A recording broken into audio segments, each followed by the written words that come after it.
सुहावना मौसम था। द्रौपदी आश्रम के बाहर खड़ी थी। इतने में एक सुंदर फूल हवा में उड़ता हुआ उसके पास आ गिरा। द्रौपदी ने उसे उठा लिया और भीमसेन के पास जाकर बोली, क्या तुम जाकर ऐसे ही कुछ और फूल ला सकोगे? ये कहती हुई द्रौपदी हाथ में फूल लिए युधिष्ठिर के पास दौड़ी गई। द्रौपदी की इच्छा पूरी करने के लिए भीमसेन उस फूल की तलाश में निकल पड़ा।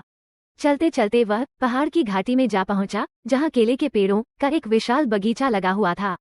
बगीचे के बीच एक बड़ा भारी बंदर रास्ता रोके लेटा हुआ था। बंदर ने भीम की तरफ देखकर कहा, मैं कुछ अस्वस्थ हूँ, इसलिए लेटा हुआ हूँ। जरा आंख लगी थी तो तुमने आकर नींद खराब कर दी। मुझे क्यों जगाया तुमने? एक बंदर के इस प्रकार मनुष्य जैसा उपदेश देने पर भीमसेन को बड़ा क्रोध आया और बोला, जानते हो मैं कौन हूँ? मैं कुरुवंश का वीर कुंती का बेटा हूँ। मुझे रोको मत, मेरे रास्ते से हट जाओ और मुझे आगे जाने दो। बंदर बोला, देखो भाई, मैं बूढ़ा हूँ, कठिनाई से उठ बैठ सकता हूँ। ठीक है, यदि तुम्हें आगे बढ़ना ही है तो मुझे लांघ कर चले जाओ। भीमसेन ने कहा, किसी जानवर को लांघना अनुचित कहा गया है, इसी से मैं रुक गया, नहीं तो मैं कभी का तुम्हें एक ही छलांग में लांघ कर चला गया होता। बंदर ने कहा, भाई मुझे जरा बताना कि वो हनुमान कौन था जो समुद्र को लांघ गया था? भीमसेन जरा कड़क कर बोला, क्या कहा? तुम महावीर हनुमान को नहीं जानते? उठकर रास्ता दे दो, नाहक मृत्यु को न्योता मत दो। बंदर बड़े करुण स्वर में बोला, हे वीर, शांत हो जाओ, इतना क्रोध न करो। यदि मुझे लांघना तुम्हें अनुचित लगता हो तो मेरी इस पूंछ को हटाकर एक ओर कर दो और चले जाओ।